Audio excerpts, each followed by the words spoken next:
And then that happened and they said, you'll never train again. That's when I hit rock bottom in my life, depressed. I felt like myself. I was like, what's the point of even being alive? I'm 33, living on my brother's sofa. I'm a joke. I think you have to go through problems and you have to hit lows to be able to go back up. People say money don't bring happiness. Well, it sure does make it a lot easier, doesn't it? Massively.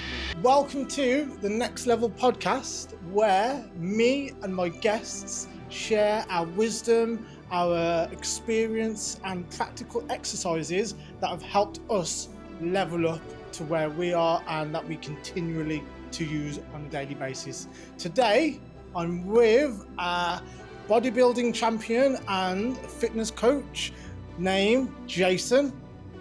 Here you are. Thank you for coming, Jason. Nice God bless one. you, man. Nice to see you, man. Beautiful, and you. Appreciate you being here. Can you share with me what you do specifically? What I do now as a job? Yeah. Okay, well, online coach, which is just helping lifestyle clients and potential bodybuilders, people that want to do photo shoots and stuff like that, just like kind of leveling up, really. I kind of aim for the not beginners, even though I do have a couple, but I tend to really go for the intermediate level and, you know, take it up further. That's what I enjoy working with because of my expertise. You know, I don't really want to teach complete beginners, but I will still, if they want to come to me, great. But if they have to have that willing to work and willing to learn instead of giving up, because I tend to see that beginners give up too early with my level. Yeah. You know, it's too advanced, too quick for them. That's what I found. Yeah. How long have you been in the fitness industry? Bodybuilding completely? Yeah. Oh, first show was 2009. Oh, okay, wow. A long time ago. And then consistently from 2012. Except for the lockdown years, obviously couldn't compete then, and then breaking my leg at the end of lockdown, but I'm sure we'll talk about that. So, you know, for at least 12 years, but consecutively 10 years. Okay, while we're on the subject, how did you break your leg? Well, it's a great story. That's it. Yeah, you know, when people see the scar and that, they think, what's happened? And I wish I could say like a shark bit me or something really manly, yeah? But it's not. I tried to save my cat. Oh, okay, wow. Right, so basically, it was the end of lockdown, one day before the gyms opened again. Okay, so obviously, you know, it was terrible. 2 years of no gym, just doing like garden workouts. I bought a few weights that cost me ridiculous amounts of money, right? But at the end of the lockdown, my cat got out and we used to let it in the garden bit, but it was a house cat, so I didn't really want it out. It doesn't know the street. It's a really like soft-natured cat. And anyway, it got out at 11 p.m. It climbed over the fence. Normally when you shake dreamies, I don't know if you've had a cat, but it's like cat treats. So when you shake them, they come running like it's like crack to them, yeah. Okay. But I was shaking his dreams like come, and he was looking at me like nah, and it kept going over because it thought I'm being naughty, I'm getting somewhere. You know, cats like to investigate. You know, curiosity killed the cat basically. And this was one of those situations where I thought if he keeps going, he's going to go to the road and he's going to die. Oh, okay. He's going to go to the main road. He's going to die. So he's got out the back garden. He's climbed over. He's on the adjacent gardens. You know, in the UK, we have garden against another garden in the opposite street. He's climbed over. He's gone like 5 gardens down. I'm like, I'm going to have to go and get him. But it's 11 p.m. at night, so I don't want to walk on the next street and knock on everyone's door because I don't know whose door's what. It's 11 p.m. They're not going to want this bodybuilder turning up. Do you know what I mean? Yeah? So I thought, let me climb over. So I've climbed over, got him all the way back. And then on my fence, I chucked him over. I was a bit angry by that point. And then I jumped over my fence, but I forgot about the squat rack in my garden. Oh, shit. So as I jumped over, you had to cut that bit out now. I'm not even too sure to be fair. No, it's yours, it don't matter. Right. It doesn't matter. And then I jumped over and then I was about to hit, the thing was about to hit my head, so I tried to dodge it midair, and then I've landed at an angle, and all my weight, just the pressure of my weight and the angle, and the bone just snapped out my leg. It just went bang, and then I just looked at it, and this bone was sticking out, and I just said, you know, I've fucked myself up now, and I like. That's all I said. No, I didn't scream. Didn't feel no pain. I just went snap, and it was just like the shock. Obviously, adrenaline's going. You don't feel nothing, but it wasn't bleeding heavily. It was just dripping, but the bone was out. I said, that's what I said out loud to myself. I said, I've fucked myself up now, haven't I? And then she came. I had a girlfriend in England at the time. She came out, saw it, and just screamed and went, ah! But ran out the front door, just ran. Just like, she panicked, ran out the front door. I think she knocked on the neighbour came, and then I'm just sitting there like, oh God, like, you know what I mean? Like, then the ambulance have come, they took me away, and they said, can you stand up, mate? Are you joking? Oh, really? Yeah, I said, are you joking? And they carried me out and all that, so went in hospital, but they said to me it was one of the worst breaks they've seen, like, in a long time.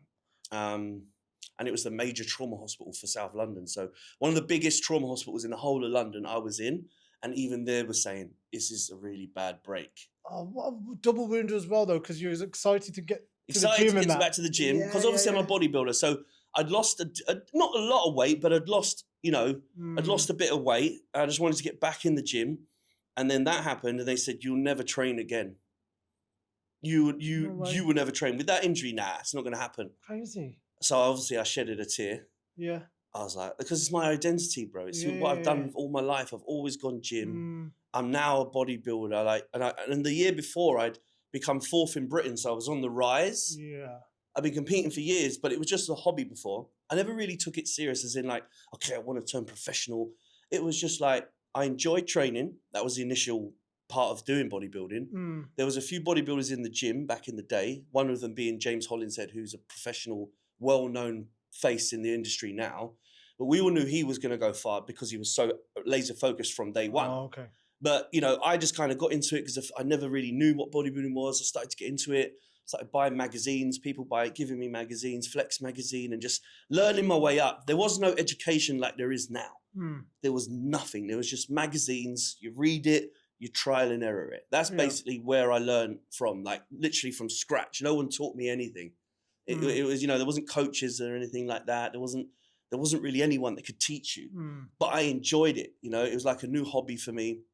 So I started like training properly. I saw other bodybuilders, and then as my shape started taking fold, I started eating properly. Eating like 5 meals a day. Yeah. My shape started to come through, and I was like, you should compete. Like, you got a good shape. Like, let's go back to the injury. Yeah. How long was you injured for? I was in hospital initial for 8 weeks, which was like hell on earth. And I'll tell you why.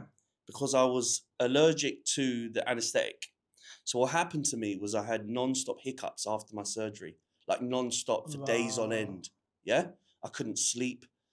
I started hallucinating 4 days in, like, because, if you don't sleep for 4 days, it affects your brain, right? So not only was I in a bed and I couldn't move, I got a tube in my, do you know what I mean? Yeah. To help me pee. I couldn't move. I couldn't move from this spot. So I was in this thing. So not only is that bad enough as it is, I couldn't stop hiccuping, which then after a few days would turn into acid reflux. So I was throwing up acid every 2 minutes to the point where I was like putting my fingers down my throat just to hurry it up. Like, that was hell on earth. There was like, trust me, then they started feeding me all these drugs to try and suppress that, because it's something to do with your nervous system. Once I go under the anesthetic, something triggers in your nervous system, and they said around the back here near your spine, and this is what's causing the reaction, because your body's in shock and it doesn't know what's happened. So anyway, hiccuping for non-stop, they give me all these drugs, and eventually it just died down. I was like, oh God. How did you face the situation of them telling you you're not going to be able to train again? Well, and how have you managed to bounce back from that? Bounce back from that? Well, initially I didn't believe it. Not accepting it. Not accepted it because, I'm not going to accept that. I'm not going to accept that. I'm like, okay, they've said that, but now I'm going to come back from this, I didn't know how long it would take. I didn't know what the journey would be, but I knew I'm not going to think about it too much right now. I need to focus on getting better. So not only was in hospital, I was going through this trauma. Anyway, so then I was eventually discharged.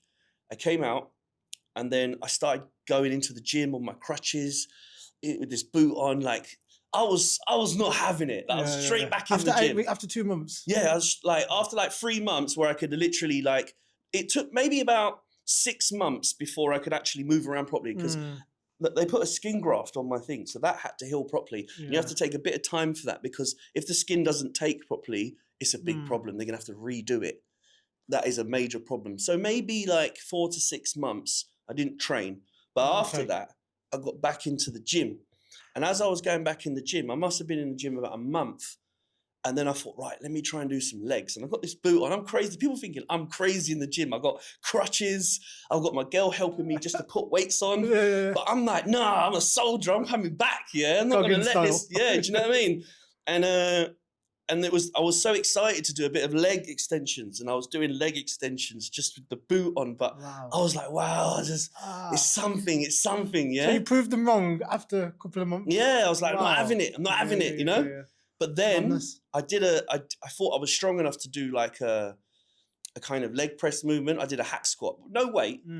But I thought the bone had healed by then. It was 6 months. The bone had healed, okay? But it was the tissue and the ligaments that were not. I couldn't really walk or do anything on it because the bone heals quickly, but the ligaments take a long time to re-heal. Yeah. That's where the damage was done mainly because the way they open the way the bone ripped through them and then they open it up and they put a metal plate on my bone and a lot of trauma to that area.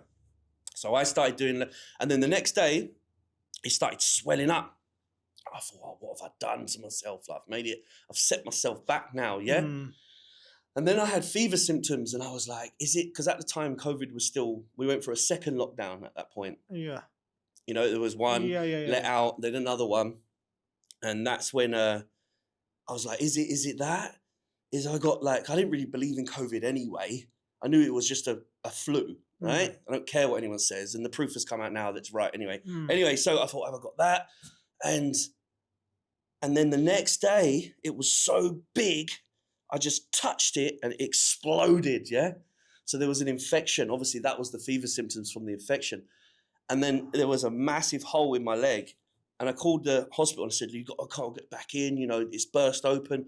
They said, yeah, you're next on the list. Like, because it's the major trauma hospital, if any accident comes in life-threatening, they take priority.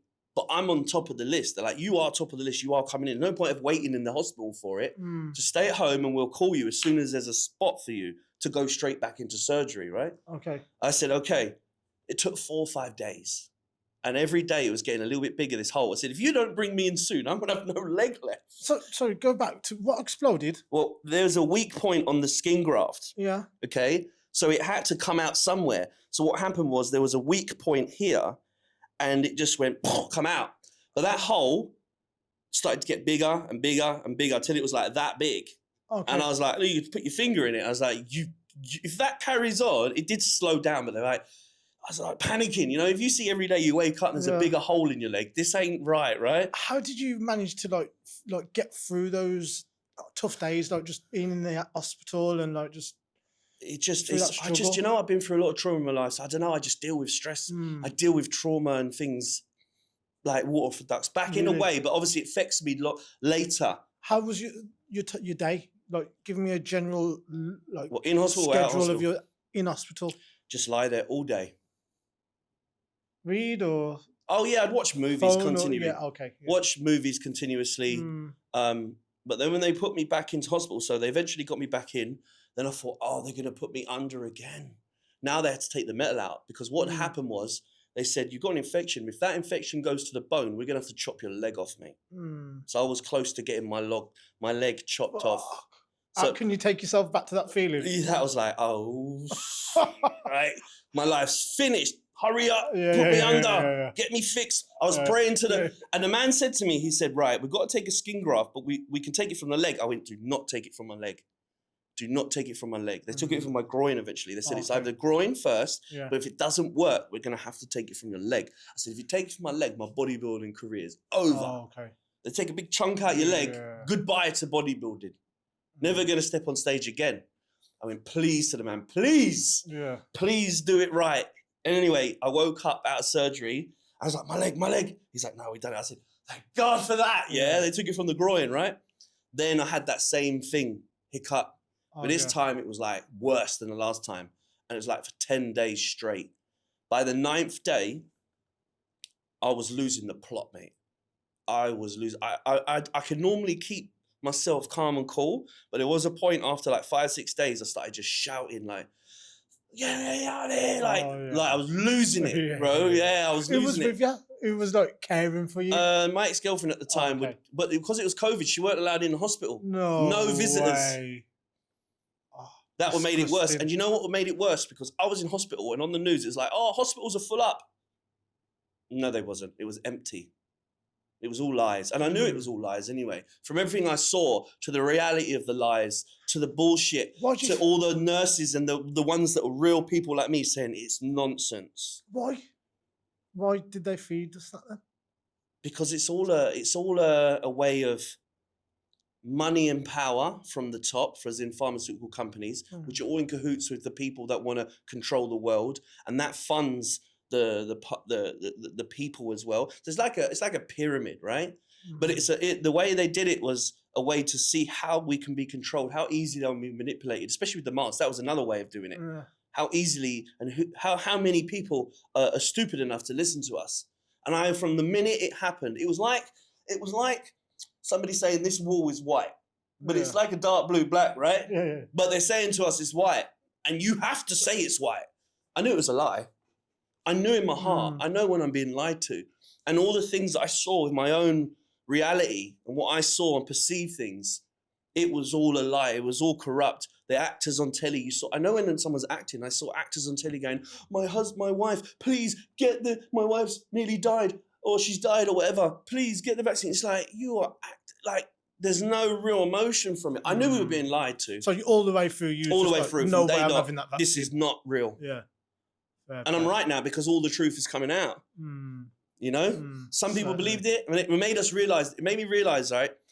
We could be sat there and you could be in your own reality and I'll be in another reality, but we're in the same world, but we live two different worlds. It's crazy, right? I don't know how you feel, but that's what I went through. Wild. Okay, thank you for sharing that, Jace. Let's go back to your childhood. Yes. How was your upbringing and your parents? Okay. From the age of 2, basically, my mum didn't want me. Okay. I didn't have a dad. He got her pregnant and was like, I ain't nothing to do with this, mate. He was off, yeah? And then she had me, but didn't really want me because I was just that, you know? She just wanted to live her life. She was 21. So harshly, she just dropped me on a home's, you know, like a child's home's doorstep and walked off. Wow. That's what she did. And then she came back to my nan's house and my nan was like, where's Jason? And that day she was meant to go shopping with her. My nan was promised her to take her shopping or something, right? And she turned up without me. And she said, where the hell is Jason? Like, and she told her and she's like, what the? So she did everything in her power to get me back. But obviously you can't just turn up to the home and take him. You have to go through the legal process. So she went through the legal process and then took me under her wing, like. Beautiful. You know what I mean? And then forever on end, like I lived with my grandparents. Nice. So it wasn't the best of childhoods. And then my mum turned into an alcoholic years later. She's in mental hospital. I've been through a lot, bro. You know, even though I didn't live with her every day, I still saw her. I still had brothers and sisters. She had more kids. I still had brothers and sisters, 2 brothers and a sister. And they went through more than what I did because my nan always protect me. But they just been through a lot more than I have, bro. In and out of care sometimes and stuff like that. I kind of was sheltered from it, but I still feel everything, you know. Your siblings. Yeah, and I still feel the neglect and not wanted feeding, even to this day. That's why a lot of things that I do in my life and my behavior patterns are because of that. Okay. You know what I mean? Like my womanizing and my sex addiction that I have, that I've dealt with my whole life. But as an adult, I can look back and understand, okay, why was I acting like that? It's always to fill in this deep hole that has never been fulfilled. Do you know what I mean? Yeah. How far are you from like if you have already or haven't like totally accepting it and totally letting it go? And I've let it go, as in like there's no point of going on about it anymore. And I've had to deal with my addictions even to this day, bro. Like I'm still dealing with it. I don't think I'll ever not deal with it, but I've got a lot better at managing it. I'm not perfect. I still make mistakes. I still do things that I'm not proud of. And I'm always trying to thrive to be a better person. But I think once you're addicted to something, you're always an addict, bro. What addictions do you still have today? Well, it's a sex addiction. Oh, really? Okay. And when people say sex addiction, if you actually know what it is, it's not the actual act of sex. It's the chase. It's the attention. It's the female attention, because you're trying to validate yourself in some way, but subconsciously. It's not like you think, oh, I need validation. It's something deep inside me that's broken, and I'm always trying to fix it. I've got a lot better at it. Yeah. I don't do all the things I used to do, because trust me, I'm like one of the worst out of everyone I've ever known. And you're aware of it now. I'm aware of it. You're aware of it, and you're sort of like accepting it. And like I said, I understand myself. I'm an adult. I'm 41 years old. I'm not a child. And even from the age of 30, I was like, I know I have a problem and I've got to fix it. And I try to fix it, but it ruins relationships. It's your behavior patterns that ruin. It's not like you can't love somebody, or you can't be nice to somebody, and you can't have a relationship and be a good boyfriend, but then you always have this tendency to do things that that person won't like. That behavior pattern. Bit of self-sabotage. Very self-sabotage with relationships. I mean, if you just be on your own, it's not really sabotaging anyone, are you? But when it comes to relationships, you can affect people's life and you can hurt people. And I'm not proud of it, but sometimes something takes over. And then once you start, like any addiction, it just takes control of you until you get caught. And then you realize, it's like you calm down and you realize what's important, and it comes to you like, what have I been doing? That pain hits you hard, doesn't it? It hits you like a ton of bricks, bro. And, you know, like I say, I don't think I'll ever not have that inside me, but I'm always trying to manage it. And sometimes I used to blame her and blame this, but what's the point? It's my own, I make my own decisions, you know what I mean? But a chemical imbalance in my brain, bro, something just takes over me sometimes. Like even if I start a little bit, it's like, I just start, then I can't stop until I get caught. And then it kind of like crumbles down. I'm like, oh. And it is self-sabotage, but like I say, we still want to be loved, you know what I mean? Totally. What are some of like the exercises or like the things that you could or have put in place to like help minimize? Just concentrate on work, bro. And don't let myself download apps or download this. And it's like, if I do it, it's like a temptation. Yeah. But it's not even like, it's hard to describe it. Anyone that knows how I feel or does that themselves, they will understand it. It isn't a form of addiction, because you're addicted to the dopamine that gives you. Yeah. That high. I totally know where you're coming from. I don't drink. I'm not addicted to drink. I've only just stopped smoking weed, literally this week, last week. Because I went through hospital, and the reason why, I'll give you an example why I started smoking again. I smoked since I was 15, weed, right? All the way up to like still now. Well, just last week I stopped. But when I went to hospital, because I was smoking weed so much before that, I'd be high all day, every day, for like 12 years straight. Wake up, eat, have a joint. Every time I have a meal, have a joint. Like 5 to 10 a day I'd smoke. Wow. Because normal like cigarette. But because I don't smoke cigarette, but in England, you know, it's like we put a bit of tobacco in. I didn't now, because I learned not to, but that is what you're addicted to. It's not the weed. It's that where you smoke so much, it's not because you want to smoke the weed so much. It's the nicotine that's calling you. What's like the sort of like trigger that you get before you're like, oh, I want to. Now, but then listen, when I went to hospital and I decided this is the perfect time for me to stop because I can't smoke. But what happened was, which is probably the worst thing that happened, the only thing that suppressed that hiccups the second time, because we didn't actually end that little bit, when I came out, I was like a week before I was meant to come out, and I said, like, I'm discharging myself. I can't take this. I've not slept.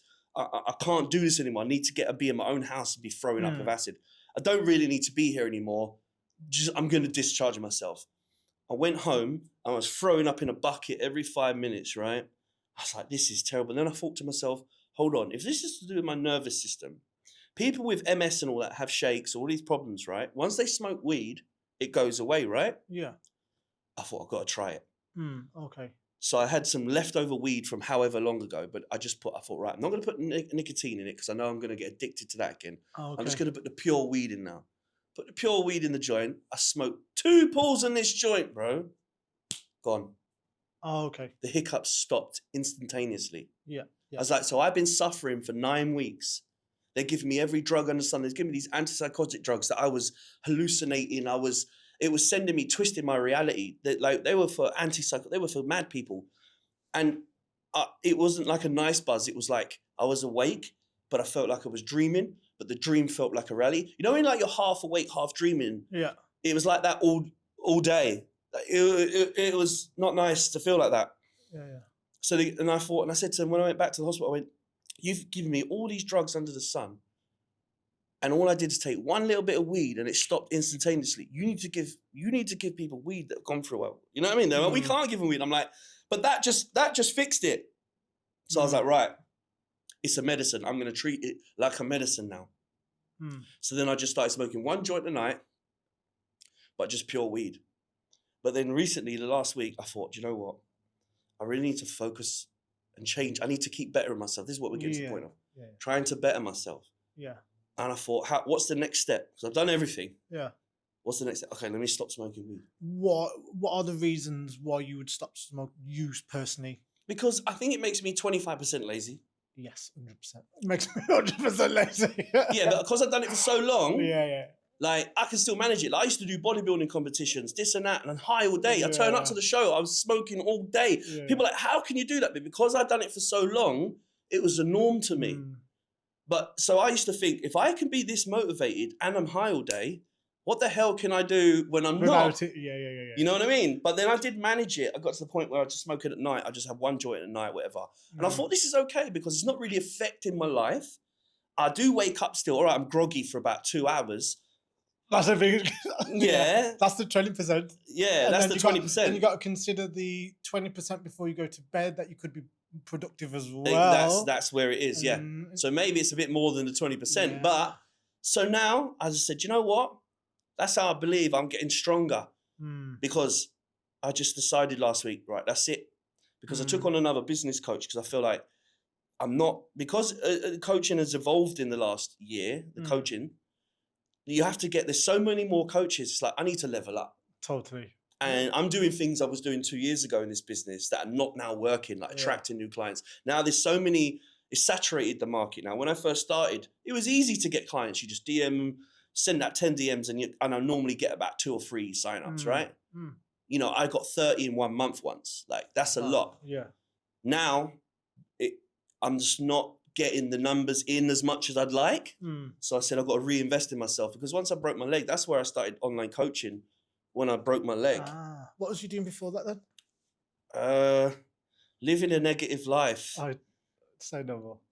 Growing a lot of weed and stuff. Okay, yeah. Not too negative, but like I surrounded myself around the wrong people. I used to do farms, I used to do grows and sell a lot of weed. What was your dream job at those times of your life when you was doing that? I didn't have a dream job, bro. The reason why I was doing the weed thing was because I wanted to get enough money to be able to invest in a gym. I really wanted a gym.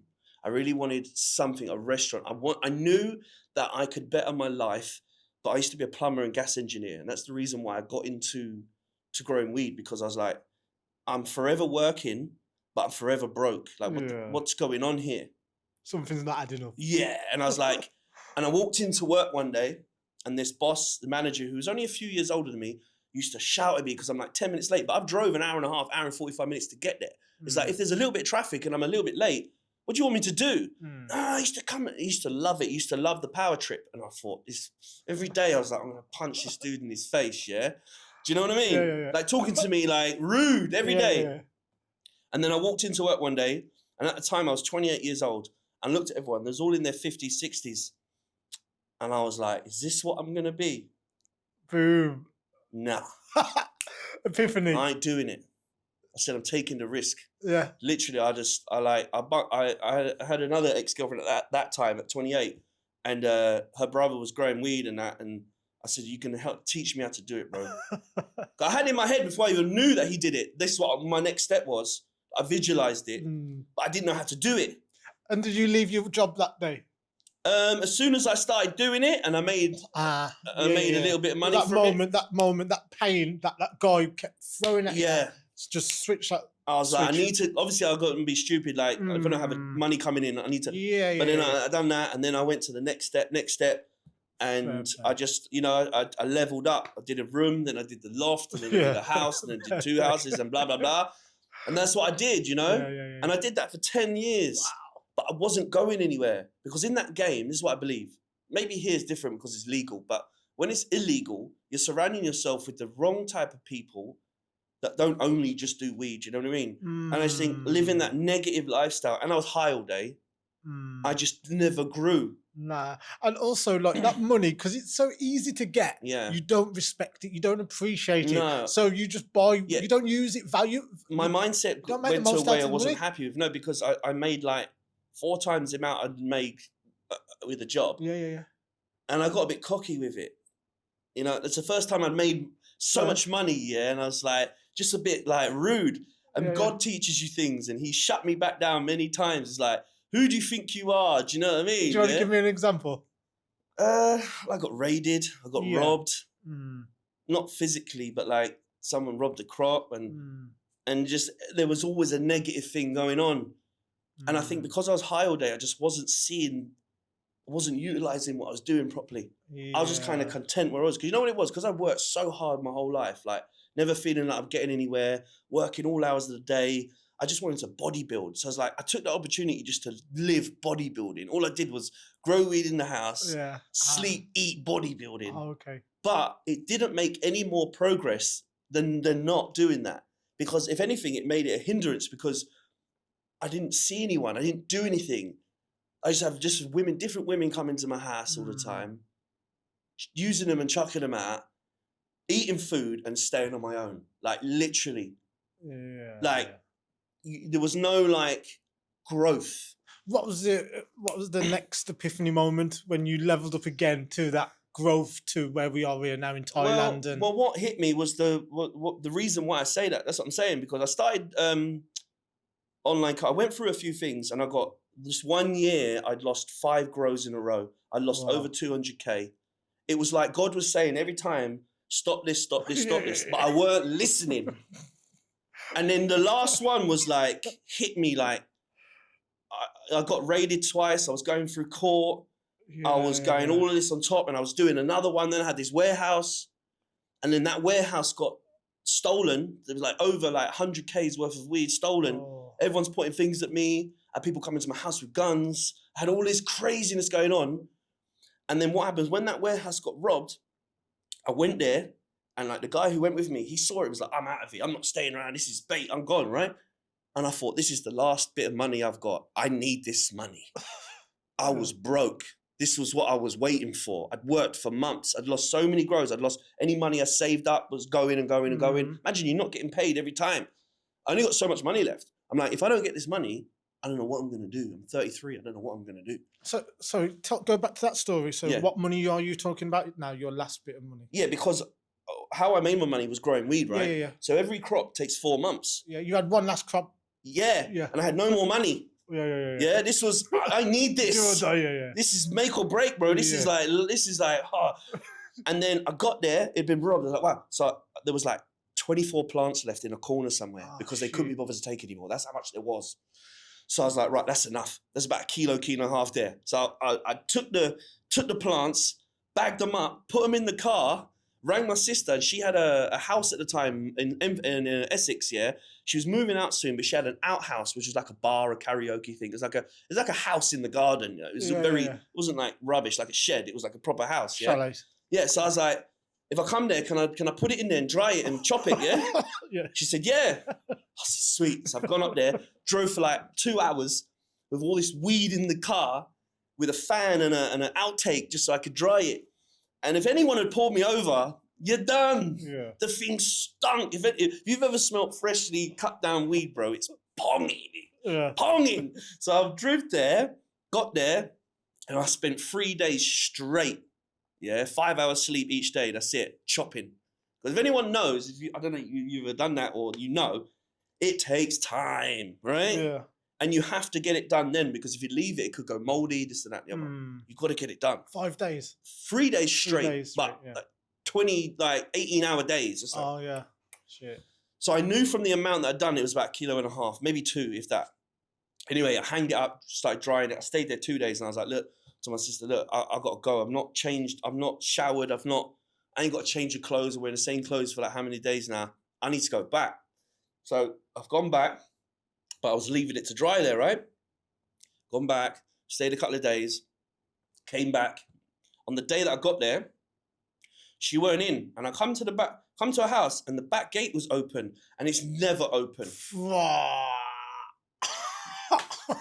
I rang her, I said, who's left the back door open? She went, what? Who's in my house? I said, no one's in your house, but the back gate's open. What's going on? So I've gone in there.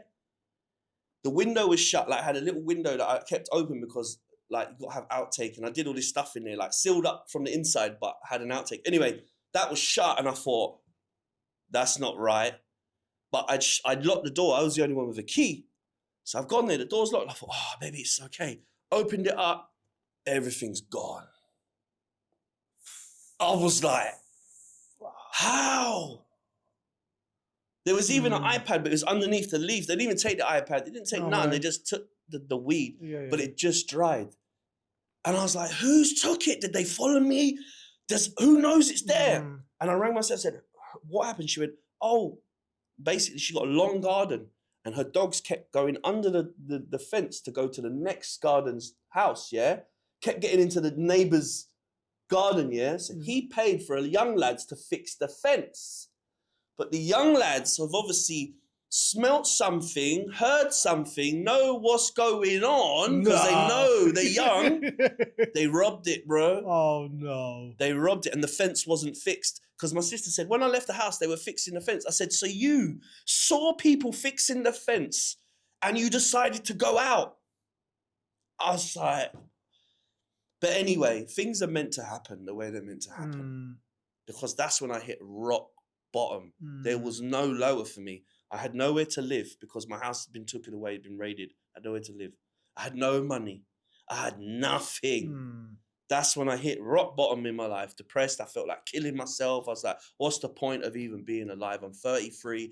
I'm living on my brother's sofa. I'm a joke. This is a joke. How long was you in that rock bottom mindset? A few months, but I had to do something. But at the time, I knew people that were living a negative life. They were selling certain things. And I said, give me a job. I need to make money now. Got nothing. Yeah. I'll do whatever. I was ready to listen. I was ready to do whatever. I've been there. Yeah. Someone said there's money here, I would have robbed it. I would have done anything. I was trying to do anything I could to get money. Then he said, oh, do you want a job driving? You can drive and they'll do what they're doing, but you get paid just for driving. So you don't really have to do nothing, just the driving. I said, all right, cool. Get paid a little £200-300 a day. Easy. But then that's not the lifestyle I want to live, for one. And then I thought, is that I got some investors to reinvest in another grow. Because what do I know best? That's what I know. Wow. So I got another 2 houses up and running. I lived in one, so now I've got a house again to live in. Okay. I've got another one going on. That one was okay, but then one of them got raided, yeah, because the landlady let herself in. So as I just set it all up, yeah, the neighbour next door was like, something's not right, he's never there. Called the landlady like, something's not right, there's always like a fan noise and he's never there. So she just let herself in. But I was going to change the locks, but it'd only been like 3 weeks. Do you know what I mean? I didn't think that she would investigate that quickly. Anyway, I've come to check on it and there's police tape on the door. And then, so my other house had already been raided. So I was already going through a court process for that. Then this one got raided. I was like, oh my God, no. You know, but because of the overlap and I hadn't been convicted yet, it's only when you've been convicted that if I got done for another one, then I'd go jail. Oh, okay. But because it was still in the air, I never went jail. I just got community service for both of them. Okay. Do you know what I mean? Yeah. So get to where you started making the progress in a more positive light. Positive is when I broke my leg, bro. Because this is what I'm trying to say. All of that, I carried on doing what I'm doing for years on end. I started personal training that for 2 years, but I was still selling a bit of weed for extra money. Yeah. And I was making good money doing both. You know what I mean? Yeah. So how long was you on your brother's settee? About 2-3 months. And then it was locked down. Yeah, that's when I kind of started doing personal training. Because I can't keep doing this. No. And then I was running around doing this driving. I thought, I can't. You know what it was? My ex-girlfriend at the time, she said to me, this is where I started changing. She did help me twice in my life. She said, she didn't realize what I was doing. She just thought I was selling a bit of weed or something, right? She didn't know what I was doing. And one day she came to I'd only just got with her. I hadn't been with her long. And she went into the kitchen and she found a load of stuff in the cupboard. Yeah. And she came, what are you doing? Like, I never knew, because she was always saying, oh, let's go out. And I was taking her out and spending money and all that, you know, like just being normal, right? She went, if I knew that you was doing that to pay for me to go out, I would. She went, look, I've got like 6-7K in the bank saved up in my savings. Take it and pay me back, like, when you got it. Like, I don't want you doing this. I was like, I don't really want your money, but like, I don't want to do this. Do you know what I mean? Because I got all this on my head anyway. If I get caught for this, I'm done, finished, forget it. So like God works in mysterious ways. I think she came into my life at that point and got me through it. You know what I mean? So I took the money, I paid it back eventually, but do you know what I mean? Like, I stopped doing that. Then I was like, right, let me start personal training. I was trying to do a positive thing. I'm like, I need to come out of this. But then when I was personal training, I started going back, surrounding myself with the wrong people, selling weed again on top, not doing the grows or nothing, just selling a bit of weed, which is not the worst thing in the world, but it's still negative, innit? Still smoking all the time. Not good, you know? And then the lockdown happened, yeah? And then I was like, right, what do I know more than anything in life? I know bodybuilding. I'm a good coach. And then I saw all these online coaches teaching business, the business side of the, you know, not, business, the business side of coaching. And I had some money saved up, and I just thought, because of I broke my leg, I had no money coming in, but I had some saved up money. So I reinvested in myself. That's where the growth started to happen for me. So let's get to the positive part. It's all negative. This is the positive part. I said, right. I started reaching out for help, because as a man, you can't do everything yourself. We're human. We need other humans. Certainly. And you know, our ego takes over. I think I know everything. I know what I'm doing, but I didn't. So then when I reinvested in myself, spent some money, like it was £500 a month. At that time, it was a lot to me to just hand out, And how did he coach you? How did they coach you?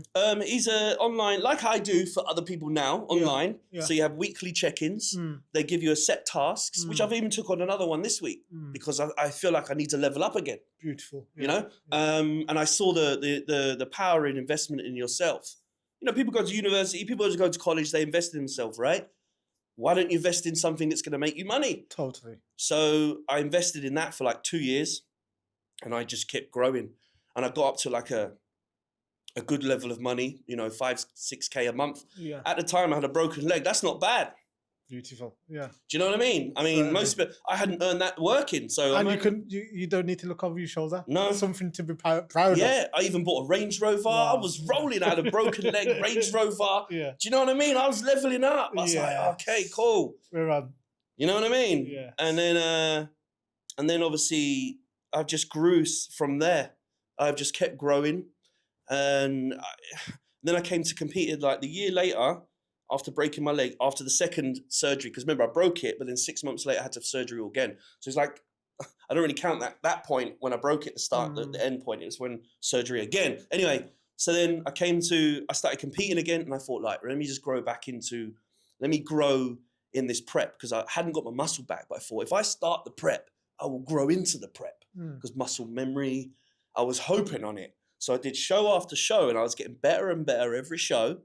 I did 3 shows. Did my 4th one. I came to Thailand. Okay. Oh, okay. Wow. This is first time. First time. Oh, okay. Well, I'd been to Phuket years ago, but first time Pattaya, as a holiday. This is like, come here. And what federation? NPC, tried to turn IFBB pro. Okay. Yeah, and you know, I came here on my own. I came here to do what I had to do. I stayed for 5 weeks, and I won. Well done. You know what I mean? And I just missed out on turning pro by 1 point. Oh, okay. But I was happy because my legs hadn't fully come back. The year before, I had a broken leg. Come on, no one on stage had gone through what I had gone through, the growth that I'd gone through over the last few years. I was proud of that. Yeah. You know, and people say you should be proud. And it took me a long time to actually soak it and go, you know what, I am proud of myself. Massively. Because I just kind of like, with me, I just do it. And I don't think too much about it. I just do. And people say, you should like, it's crazy, your story. I'm like, I don't know, man. I'm just doing what I'm doing, like, you know what I mean? I don't really think too much about it, you know? Yeah. But when in hindsight, you start looking like, actually, it was a good thing. Yeah, you come far, man. And then that's when the growth kept happening. And then I was like, right, went back home. And then I realized I just wasn't happy in the place that I was. I wasn't in love with the person I'd been with for years. And I knew I had to do the right thing. Now, I knew that it was coming to an end, but we lived together, we got a place together, doing all this, yeah. But I knew I didn't feel the way I should feel. Yeah, it just run its course a bit. But we just, you know, like you're still in a relationship, you live together. Yeah. It's hard to just get up and go. Where am I going? Yeah, attachment. But, yeah, like you're there, it's your life. It's like, I'm not just going to get out one day and just get my own place. It would make no sense, especially in the UK. You know how expensive it is, right? It's better if you live with someone, innit? It just makes things a bit more easier, right? And anyway, so I come here and then I was like, I loved it. I had friends here. I was like, I want to come back. And then I thought, right, my brother planned, because he's here now, but we planned to come here and start making moves, because he used to live here before the lockdown. He'd had businesses, then the lockdown, he lost all his businesses. So he's the one that said, like, let's go and live there. So I thought, all right, let me go back and try and make some moves and then maybe come back to England, fly back and forth. That was my original plan, fly back and forth.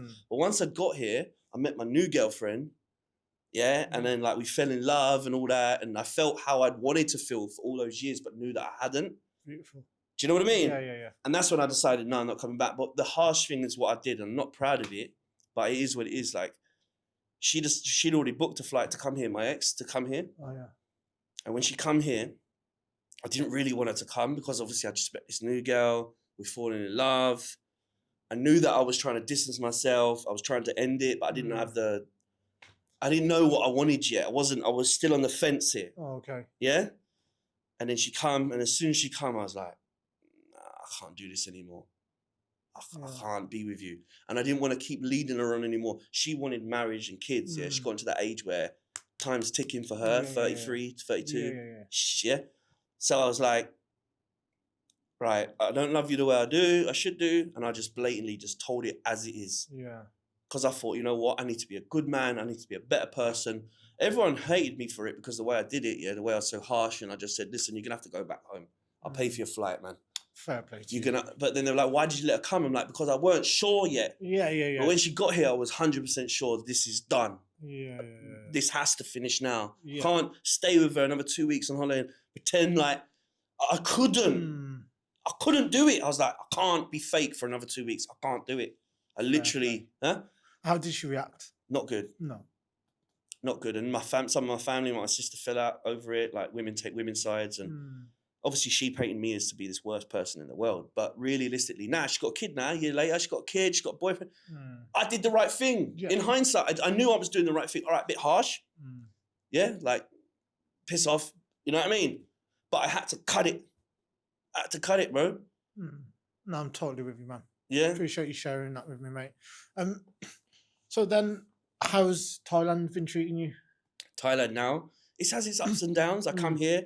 My goal was to have a weed calf. That's what I really wanted. And within the first 3 months, I had that. So I came with a plan and I executed it and I've done what I was trying to do. That didn't work out. And then that kind of this is why I had ups and downs, because that took a knock on my online coaching, because I'm trying to put time into this. I was there till 4 a.m. every day. I was getting up at a certain time. It was taking a knock-on effect. Like, I've had dips of, and even to now, there's been dips, but that's life, okay? That's life, dips. But that's why I've had to just reinvest in myself and think, right, I need to up my level again, learn the new things. Because you get a bit complacent, you do things the same way, you need to keep growing. So then I tried to do a farm. I had a farm. But now the prices of stuff have gone so low here, and they've stopped. They're just stopping it all. You can't really do that anymore. The price of weed is so cheap. It doesn't even make sense, the numbers, trying to do a farm here. So I've had 2 businesses that both stopped, and now I'm like, right, I need to put all my eggs in this basket now. Get back to doing what I know that I'm doing. Yeah. Let's build this up again. Let me get to the numbers that I need to get to. So that's why it's just been like life is, bro. You know, it is ups, downs. Yeah, you just gotta ride it. You just gotta ride it, bro. And that's why, like, I've come to the conclusion of I need to reinvest in myself. I need to learn what's going on now, the modern the modern ways, the how to execute my content, because content is very important, right? Totally. That's the you know, content is king in this game. Connection and building rapport with It's the only way. people, Even when I spoke to you when you first started doing like, I was like, you just need to talk more. Yeah. That's probably what's led to you doing this. I was going to say to you, I was just going to say, Jason was the first person I asked to come on the podcast. Yeah. But unfortunately, you was going I was through prepping. prep. I was not in a good state of mind, bro. Yes. I was too drained. Yeah. But even before that, I feel like when we had a conversation once, and you were saying, and I was saying, look, bro, you just need to do more content. You need to speak more. You need to attract clients. I was giving you the little bit. Totally, bro. Because what I was doing is I was putting out mainly like fitness stuff. And just like my captions, like, do you know what I mean? Yeah, but weren't enough. Nah. But because you hadn't invested like I had, so I knew the skills that you needed to do. And I remember me trying to, we spoke for about an hour, bro. Remember in the gym, and I was trying to give you pointers and that. Yeah. And from then on, I've seen you grow. So I thought, well, he must have took some of that knowledge, right? I don't mind sharing it. I paid thousands for that knowledge, but if I can help you a little bit, and I think totally. And I think that has, everyone could give a bit of inspiration and a bit of a little bit of a spark, or even just a little push you in that direction. And I think from that, I've seen you grow, and now you're doing content and you're speaking more and you're getting more, better on camera. And that, look, now I'm on your podcast and look at that, that's the growth, right? Exactly, man. So that's what I try to spread, I try to spread positive, even though sometimes I'm going through negative myself. I still try to share and help people, even though on the outside, I might seem like everything's great, but some days I'm not great. You know what I mean? Some days I'm not, but I still keep going. How do you get through your lower vibrational days? Oh, I've had quite a few recently, I won't lie. I just say it's going to be all right. It's going to be all right. It's always been all right. I've had worse. Let's just keep going, man. How do you how do you get over like challenging, and how do you look at like obstacles? What's your view set or mindset on looking at problems and obstacles? I just think you just got to face it head on and make sure you don't get lazy. I think, the devil loves idle people, innit? Or what's that saying? What's the saying? I can't think of the saying, yeah? I know. Do you know what I'm saying, something like, so like a blank diary is where the devil is created, sort of thing. Yeah. Not in those words, but do you know what I mean? Basically, so when you're bored and not having enough on your plate, that's when the devil starts seeping in. Yeah, and that's where the problems start coming in. You've got your whole day planned out. You got structure, and that's what. So I've had to try to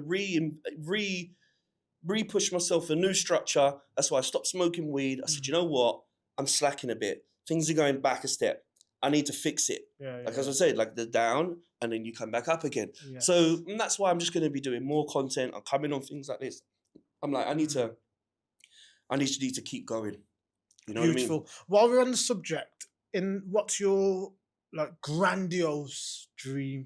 If I give you a magic one now, this is what my goal is now. My clients. Yeah, what my goal is now, ultimately at this minute, is put all my eggs in this basket, get my money where I need it to be, so I'm happy and content. Because when I'm lower in money, I panic, Because like anything, like once you get to a certain level, you're comfortable, it's okay, everything's good, you can start progressing. My goal is to get up to a certain amount of money a month, which I'm trying to do now, turn professional bodybuilder, that's one of my other goals I'm trying to pursue.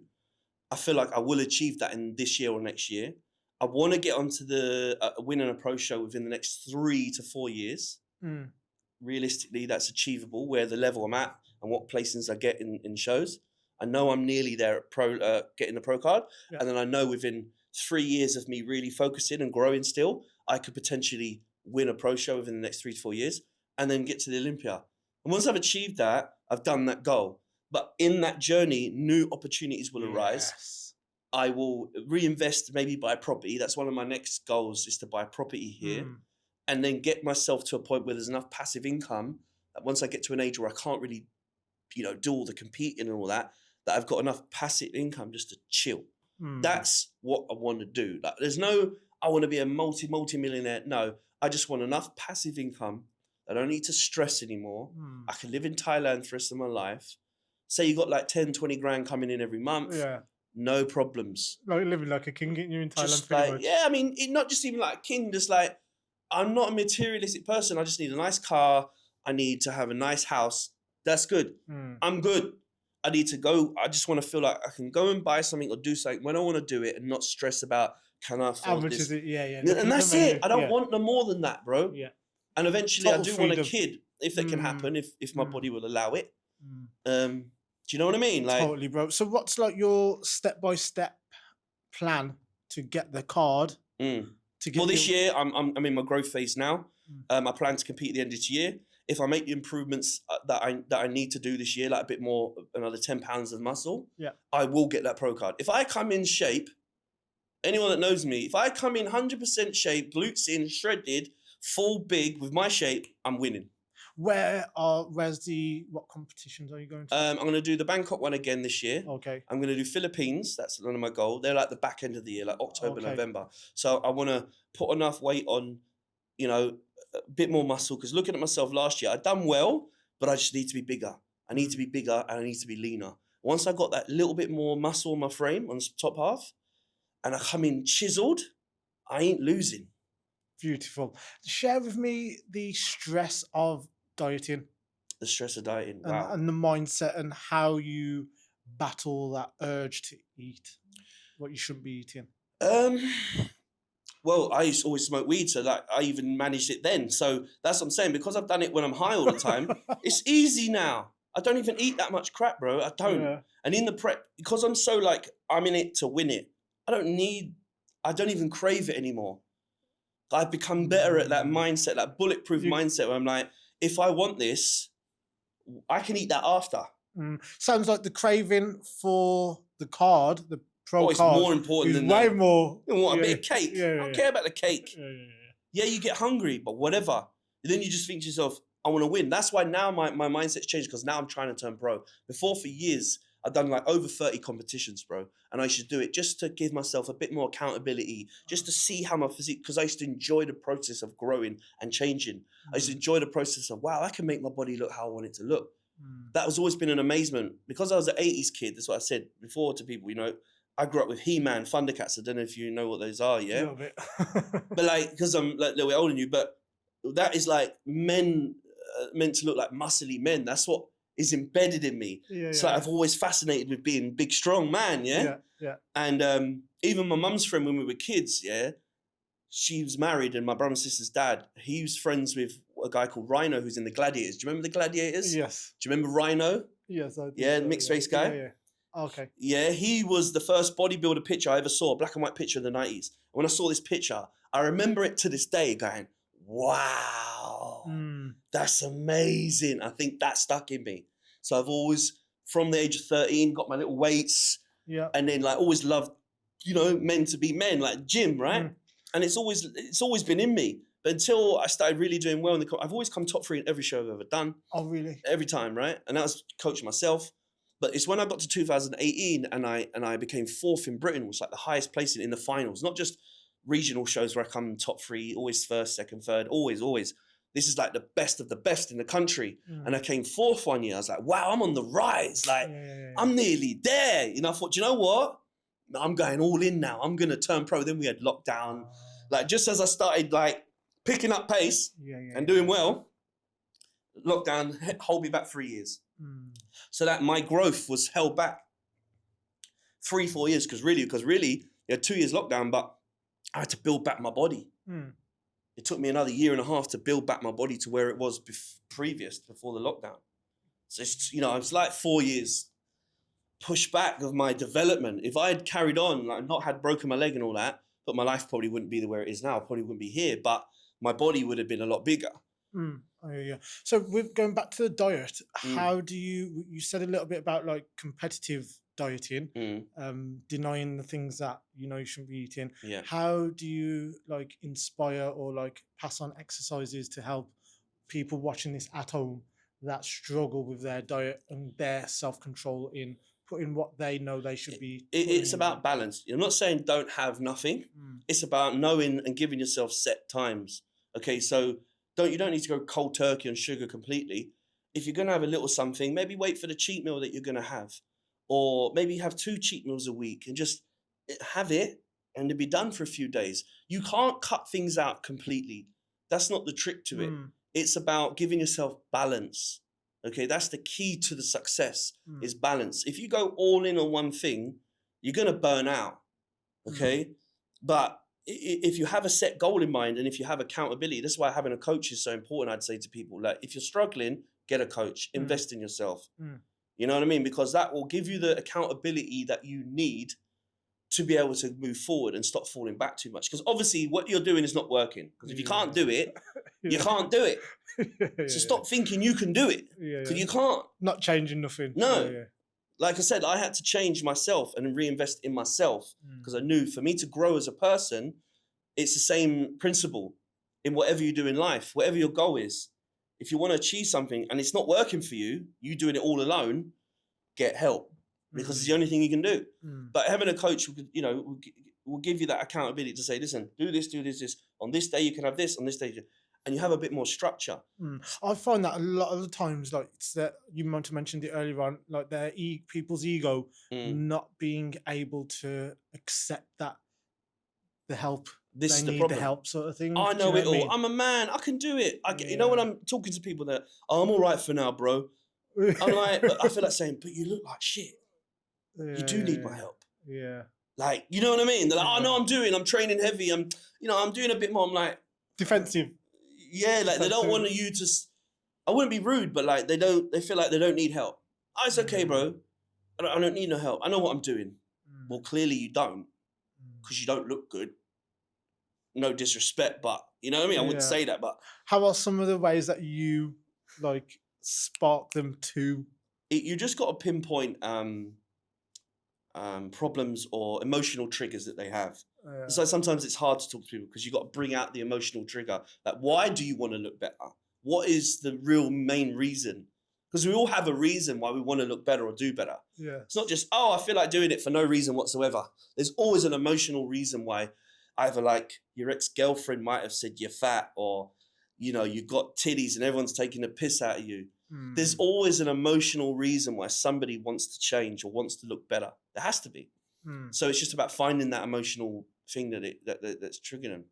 But it's difficult. That's what I'm saying. It's more psychology. It comes into the more psychology of it. That's why it's so difficult now with online coaching, because there's so many online coaches. It's so saturated, They probably had 5 people messaging them that day. You know what I mean? I have business coaches message me every day. It's frustrating now. And I'm sure they get online coaches like me, because you see, we've all had a bit of education, and I see the same things that everyone does, like comments on the pictures, likes it, throws a DM. We all do the same thing because we're all getting taught the same things, how to do this job, right? And I think people are noticing it. So it's like, oh, he's trying to sell me something. And if you try to come across like you're just trying to sell something, people don't want it. I don't want it. But it's strange, isn't it? Because you're trying to sell them a healthier body. Yeah. So there should be more. But it's the way, I know, you think, but it's the way maybe they've had it a lot, or it's more common for that to happen. So it's like, I don't, you know. What seems like to me, like they're valuing the money in their bank over the a healthier body. Yeah. And I say to people, look, so you're going to waste time and money doing what you're doing now. You're going to the gym, you're buying food. Some of them are taking gear, right? But you're not getting the results you want. That's a waste of money and time, I'd say. Yes. Why don't you reinvest a little bit more, but actually get where you want to get and actually have that knowledge forever on end? Because what you're doing is just wasting time and money. You're going to the gym. How many times do you see it, people in the gym? They look the same every year. They don't change, but they're in the gym every day, working for that better physique, but yet they look the same. I think that's a waste of time. But then you might get an odd person like, well, I just do it for my mindset. I do it for, to keep me sane. I'm like, yeah, but be honest. Wouldn't you want to look amazing? Wouldn't you want to be the best version of yourself? No? Is that not why you go? Mindset, and, you need to, you know what I mean? Like, yes, that's part of it. But come on, who don't want to look good? You want to look like a fat mess? Come on. Yeah. You want to look the same every year? Come on. Totally. There's nonsense. It's just they don't want to admit to their failures. They don't want to admit that they can't do it. You know what I mean? Totally. They don't want to say, I don't know what I'm doing. They say, no, I'm just going to keep doing what I'm doing. I'm happy what I'm doing. Okay, so you're happy staying the same, are you? I don't understand that mindset. That's the whole point of going to the gym, no? Yeah. So let's go back to your story, and I've been there as well. Yeah. How many years I was my lower self. You with me? Until it took that pain, that switch, when you go, right, oh no, I'm literally rock bottom now. I need to start making a massive change. Yeah. And it seems like that's the same sort of mindset People that we're talking about are in as well. I think, yes, to a degree. I think something has to come to a low point before you spring back up. I think anyone that's successful in life has hit rock bottom. No one that's successful, unless they've been given it from a rich family, and they're not even that nice people anyway, then everything's been handed to you on a plate. I don't think that makes a good character person. I think you have to go through strife. I think you have to go through problems. I think you have to hit lows to be able to go back up. And I've done that myself. But you'll always have these highs and lows. But when you hit rock bottom, I don't know if you have or you've come close to it. Yeah. I've heard you say you've been in jail before. Yeah. You know, you were 21. I've done the same. So we've all hit these rock bottoms before, and we've gone a trajectory back up. And I think it's just like a spring effect. You have to hit a low before you hit a high. One of my previous guests, he didn't really go through many rock bottom moments, but he's a very successful guy. He's retired when he's about 40, but he learned from other people's rock bottom moments. Oh, good to him. And like took on that pain and go, I'm not doing that. I'm going to do this. Well, that's a smart man, but not everyone's smart like that. I'm definitely not. I have to learn. I'm one of those characters. I have to learn the hard way. Yeah. And you got to get burnt. I have to. It's just part of my character, of who I am. It is what it is. You know, I think your upbringing can make a big different impact. If you've got good parents, he probably got good parents, right? I don't know if he has or not, right? Yeah, let's say good parents, yeah. Right, he comes from a good background. They taught him good principles. He doesn't have many insecurities. Then he's able to do that. But if you come from a background of problems, insecurities, down moments, most of your beginning of your life is going to be trying to get to a point where you're okay. That's when you're on about my guest? Yes. Yeah. So his father wasn't in his life, and his mum as well was in and out, sort of thing. Okay, so he's had problems, right? Yeah, well, maybe I got it wrong there, though. But I just feel, well, then it's just him. Yeah, that's the bottom line, isn't it? Like fucking, it's just always your choice in it. Like you can have no matter what upbringing, you can have whatever pain comes, but it's always at the end of the day, it's your choice. Yeah, like me. I mean, people could say the stuff I've been through, I could have been a lot worse than what I want, and I probably would have been. Yeah. And most people say like you're good for, most people that have gone through what I've gone through wouldn't be where I am now because they've let that hold them down. Yes, they've let that weight. Yes, and that negativity victimize them. So in a way, yes, I'm the same like that. But I have gone through a few ups and downs through my own choices. Yeah. It's my own choices, you know what I mean? Sounds like you took massive accountability and responsibility when you decided to drop all the habits that weren't serving you and commit to what you really enjoy. Yeah, and I think sometimes as men, bro, once we get to a certain age, like I'm 41, we always have these kind of number game where by this age, I need to be doing this. By this age, I should be here. Yes. It's not real, bro. And like, it's hard to deal with that. Because sometimes I see with this modern age, right? It's great that youngsters have the social media, they're brought up with it, they can see a path, they get there a lot quicker. My generation, we never had any of that, right? So we only knew what was around us. And I was always doing better than most people I knew. So I always thought I was on a good level. So until you start seeing the world as a whole, you're like, I'm not where I should be. You know what I mean? And I think social media has its pluses and it has its negatives. Negative as in like it can make you feel crap because you feel like all these people are doing better than me. These youngsters are doing better than me. Like I'm a waste of space. It can lead you to believe that. Yeah.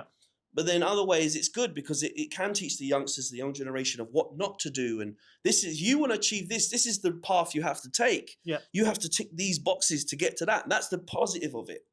So there is negatives and positives with it. You know what I mean? Yeah. So with that ego thing and like comparing yourself with so-and-so and your age and where you're at, to me, you're looking outside instead of effort. You're looking outside instead of focusing on the now of what I should be doing now, today, to help me move forward. That's where it can get difficult. It gets difficult for me sometimes. Totally. Let's keep it real. From the outside, people might say, oh, he's positive, he's doing this, he's doing that. And inside, you might be feeling like, oh, I've not done enough. I'm not where I want to be. I'm fucking useless. Yeah? We all have these feelings inside. Let's keep it real. Everyone has these. Even from the outside, you might feel like, he's got it all worked out. He's doing well. And to Yeah. somebody, I'm doing really well, but to others, I'm not. And to myself, I feel like I'm not doing well enough. You know what I mean? Like, I need to do more. Like, I wish I'd be doing what I'm doing now 10 years ago. Yeah. There's no point of going on about that because you can't change it. It is what it is. Yeah. You got to live in the now, right? What's really helped me is like always to ask myself, how is this feeling serving me? You know what I mean? Me comparing myself to that person there, how is that helping? It's not. It's not. So that's why you just got to kind of like switch off that feeling and say, what the fuck am I thinking, man? Yeah, just focus on what your game. But it's hard. Let's be honest. game. This is what I'm saying to you. Even me, I have these feelings. And you can then let it, it hold you down, or you can let it energize you, can't you? Like that Andrew Tate, when he says, like, if you see a guy fucking driving a Ferrari, like his friends would like look down on him or something, and like it would let him like get motivated. And you got to give something to make you motivated. And sometimes it's materialistic things. Sometimes it's where that person is in life. Some people are not that materialistic. They don't really measure that as a value. But in the Western world, it is not so much in Thailand, but it does seep in a little bit here, a little bit. Well, it offers so much in it. It is very important, and you got to survive. Without money, you can't survive, and without money, you can't do a lot of things. People say money don't bring happiness. Well, it sure does make it a lot easier, doesn't it? Massively. Let's be honest. Yeah, but whatever project you've got going on, the more money you can get, the more you can build it. Do you know what I mean? Yes. It's difficult, isn't it? Huh? Yeah. Beautiful. Great. What else you got for me? Any questions? I think we're getting close to the end now. We certainly are, brother. Yeah. So share with me some of your like philosophies or things that you would pass on to your older self that you maybe was missing when you was my younger self or my older self? Your younger self. So you now, looking back at your 16, 21-year-old version, what would I say to him? What would you say to him? What are some of the philosophies that you would pass on? Stop hanging around with idiots. Invest in yourself. Learn more. And try to think of where you want to be. Have a goal. Have a 5 to 10 year goal plan. Because without a 5 to 10 year goal plan, you're never going to get there. It's like Arnie used to say, without a map on a ship, if the ship's on an ocean, without a map, how's it getting anywhere? Yes. There's no destination. You've got to know where you're going. Yeah, and I didn't have that. I didn't have that when I was younger. Yeah. I didn't have a destination. I didn't know what I was doing, or I was just living like, oh, I should be doing this, so I'll do that. Yeah. I should have a job, and I just tried to make my grandparents proud and happy that I was doing something. What do you say to people that like want so-and-so? They know they want to move to Thailand, they want to travel the world. Yeah. But they're in a 9 to 5 and they're not taking any actions. Like I said, invest in yourself. Without that education of somebody's where you want to be, the same with online coaching. You see somebody with a physique you want, ask them for help. You want to get there, they will be able to help you because they've done it. And you can only get there with help with somebody that's already done it. I'd say, you know? And there's plenty of people out there that can help and that teach and mentor. And a mentor is very important. Somebody to help you. I mean, I didn't have a dad or anyone to teach me anything. So I've had to self-teach myself everything. And maybe it took a bit longer than what it could have done if I did have the help earlier. But my journey is my journey. And your journey, whoever's listening, is your journey. But if you want to get somewhere, invest in yourself, get educated, get a mentor, because it's going to save a hell of a lot of time. Who are some of your heroes? Heroes?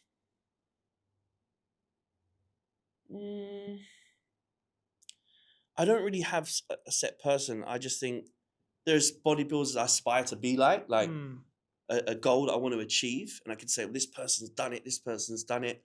In business, this person's done it. You know, it's a hard question to answer. Really? Because I don't really have a person. I think I don't want to be like anyone, bro. Okay. Yeah. I just want to be the best version of me. Yeah. Beautiful. Do you know what I mean? I just see what I enjoy.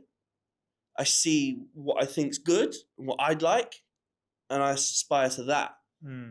I don't know. I've never been asked that question. Totally hear you, bro. I've never been asked that question, so it's a really hard one to answer. I don't have anyone in the top of my head that I could think of. I just think I have bodybuilders that I want to achieve that same goal. I want to, you know, eventually have a family one day, hopefully. But if it doesn't, it's not the end of the world. I can still push on and still live on. It would fulfill maybe an empty part of me. Well, yeah. Yeah. You know what I mean? Totally, man. But I don't have all the answers. You just gotta keep going. You know what I mean? Beautiful, Jason. So as always, I'll Mm. do about 5-minute meditation if that's okay with you. Hmm. Have you meditated before? No. Yes, I love when my guests have never meditated. How do we do that? Beautiful. So relax your Okay, mind, here we go. relax your body, get present with where you are. Right. Appreciate the fact that we woke up today Okay. and we are Appreciation is a good thing to do. Gratitude. Gratitude. Fill yourself with gratitude, love, and appreciation. Which I've been trying to do again recently, you know? Mm. Because there are times where I forget to do that, bro. Yeah, every morning, well, I'll say 99% of the mornings recently, I wake up and I go, yes, I'm here, I'm alive. That's good. You I know? need to think more Yeah, back I like look that. outside and I go, beautiful. Thank you. That is a positive way to feel. Man. Yeah, and like from I've started doing that, my whole day and just my general vibe is a lot more rewarding. And there has been times where I felt like that and things got better because of that. And I think I need to do a bit more of that. So that's what I'm going to take from today as well, bro. That appreciate everything that you do, everything you have. Yes. You're alive. Yeah. Stop thinking of the negative and what you don't have. Where you've come from. Yeah, I mean, I don't think about that because I'm always go, go, go. You forget. You're always eyes on the prize. What haven't I got? What do I want? Yeah. Which is the wrong kind of state that, to get in. Like when you're meditating, you're being present with here, with now. Just improves your focus, your concentration. Yeah, man. Really helped my sleep as well. Did it? Yeah. Just general anxiety and relaxation. Really? Yeah. Yeah. I have to give it a go if I can Let's fit it into my schedule somehow. Let's do it right now. Okay. So in 3 deep breaths, inhale all of the higher vibrations and exhale all of the higher vibrations into your environment. Okay, here we go. And on the third one, if it's good with you, close your eyes. If you're driving while you're watching this, obviously do not. Goes without saying.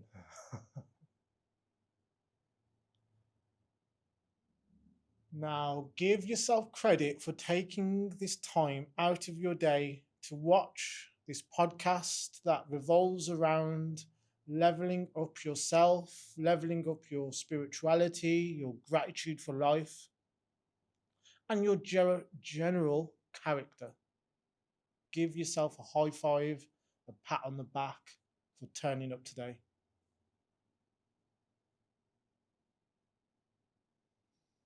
Appreciate your breath. Appreciate your senses. Say thank you, thank you, thank you. You can see, you can hear, you can feel. Appreciate it. Give thanks to your working organs. They are working diligently for you, night and day. Appreciate it. Say thank you, thank you, thank you.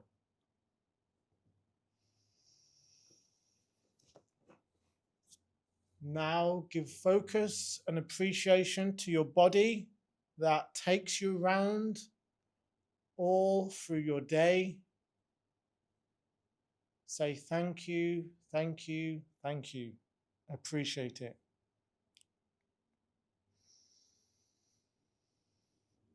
Give thanks to your brain that operates with greatness and follows your instructions, gives you the strength to speak, to feel all of the emotions throughout the day. Say thank you, thank you, thank you. Give thanks to your consciousness. Appreciate it.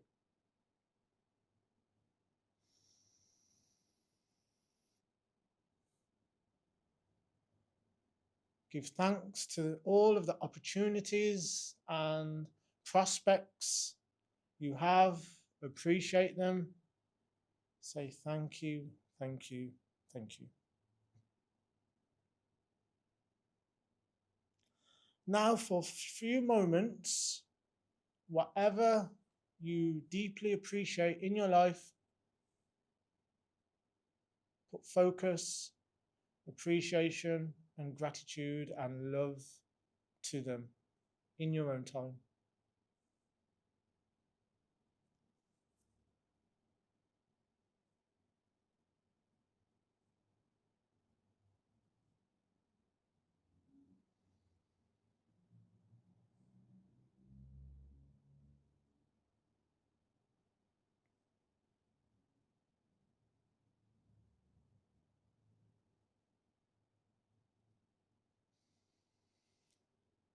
Now, recap from the start of the meditation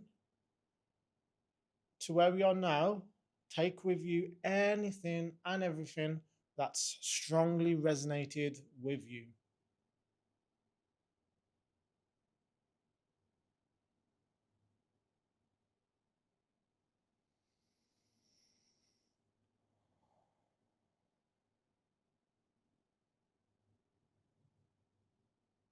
And once again, give yourself credit for holding your concentration throughout this meditation. Give yourself a high five. And take 3 deep breaths in through your nose and out through your mouth. Once again, inhale all of the high vibrations and exhale all of the high vibrations into your environment. Enthusiasm, joy, love.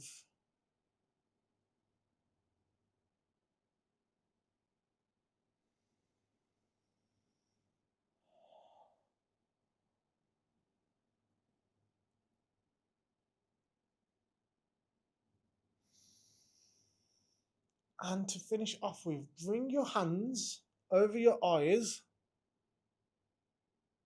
and in your own time, blink your eyes open and move your hands to reveal the beautiful world we live in.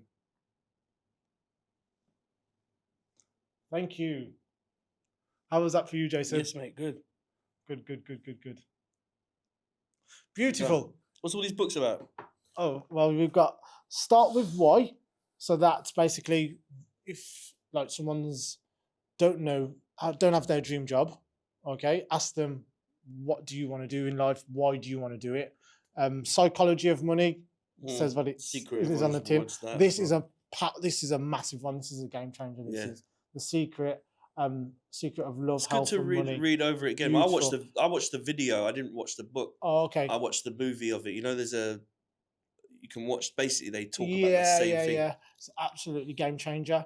A lot of it, what I take from it is like raising your level of love and gratitude within yourself. That's what it's all about. So it just raises like just drawing it to everything to you. And then the A New Earth with Eckhart Tolle in.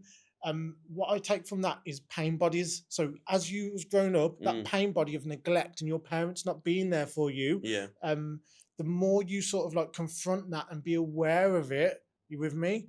The lower your pain body will be. So all through that time when I think I've done that to myself. I've self-taught myself all of these things. I've had counselling before, and a lot of it was like you understand more than you think, and you control your own thoughts, and a lot of the stuff is like they helped, but I'd already done it myself. Like I've self kind of taught myself, in a sense, to manage these feelings and emotions and suppress them to a degree. And so I'll give you an example. So like countries have pain bodies.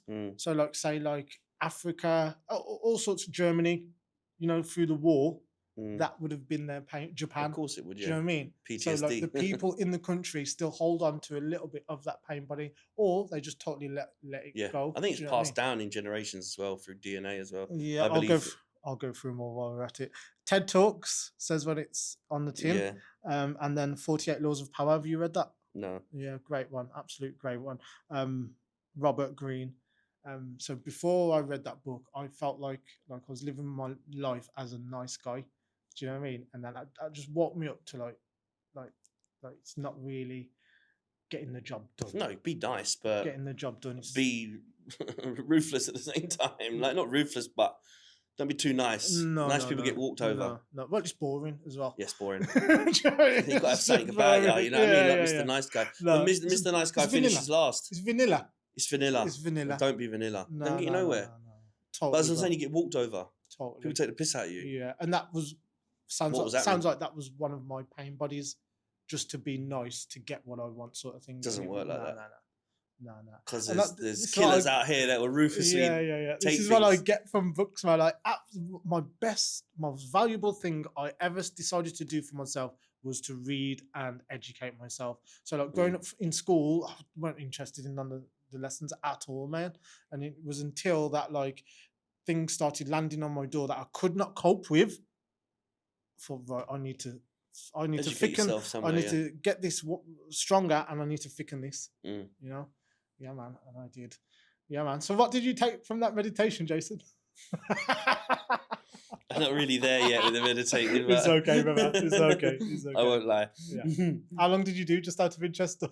About 30 seconds. That's it. I mean, No, if you want to do that, that's fine. But on camera Saturday, I don't think it's for me. You do your thing, brother, and I will do mine. Appreciate you, Jason. I like it. It's all good. Different strokes for different folks. Yeah, there you go, bro. Is there anything else you'd like, last final words you'd like to finish off with? No, I mean, it's like, if you're happy with what we've spoke about and I've said enough, I'm happy, bro. Yeah. I mean, I don't really tend to share certain things, but I don't really care anymore. It's like, what it is, what it is. If it can help somebody in some sort of way. That's exactly why I do my best to portray my authentic self, whether people will like it or not, whether I look like a CUNT or not. Do you know what I mean? I'm really doing it to help people better themselves. Do you know what I mean? That's it's positive. It's not negative, is it? Just drop the ego. Yeah, as long as you're doing something positive, it's not negative, then it can't be a bad thing, can it? Beautiful. And there are too many like haters and people that have something to say, especially with social media. You know, like you get comments on TikTok, and look, if you're doing something right in life, people always have something negative to say about it. If you're not doing anything in life, people don't care what you're doing, and people don't talk crap about people doing worse than them. Oh yeah. They only talk crap about people doing better than them. Yeah. So welcome it, appreciate it. Yeah, it's all positive. Yeah. That's how I look at it. If you've got something negative to say, I'm obviously doing something right because you hate it's triggering you. Yeah. Nail on the head there. Nail on the head. Thank you, Jason. God bless you, man. No worries, Thank you for tuning in, guys. Really appreciate it. If you enjoyed the episode, please hit the like button. Let me know why you enjoyed the episode. If you've got any questions to ask me, please let me know. I will do my best to answer them. If you want one-on-one consultation and to work with me, drop me an email in the link description or message me on Instagram. Or if you want to support this channel, you can go over to the link, buy me a coffee, and you can support me by there. Much love. Anything else? Wicked. It was a good session, man. Beautiful. It was good. Love. Enjoyed it. Thank you, guys. See you soon.